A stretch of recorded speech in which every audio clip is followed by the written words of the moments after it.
যত মানে জাউরার যত শ্রেষ্ঠ মানে প্রো ম্যাক্সের একদম সর্বশেষ ভার্সন যেটা আছে, সব শেষ ভার্সন হচ্ছে শেখ হাসিনার পছন্দ। এর আশপাশে কোনোদিন ভালো মানুষের কোথাও এই জায়গা দেয় না। তো এর মতো একটা জাউরা এই যে ওয়াকারের মতো একজনকে এখানে বসাবে, আপনার মনে হয় সেনা প্রধান এ যে কোনো সময় চাইলেই সরকার পতন ঘটাইতে পারে, আমাদের সাবকন্টিনেন্টের প্রেক্ষাপটে যদি চিন্তা করা যায়। তাকে যাচাই বাছাই না করে শেখ হাসিনা ভুল করেছে সেনা প্রধানকে বসিয়ে, এটা মনে করার কোনো কারণ নাই।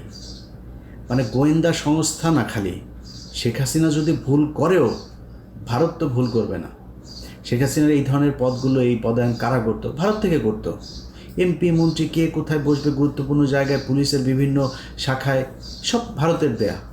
তো ভারত তার ব্যাপারে জানে না, না জেনেই তাকে এখানে বসিয়েছে। ওয়াকার মনে প্রাণে একজন আওয়ামী প্রেমী,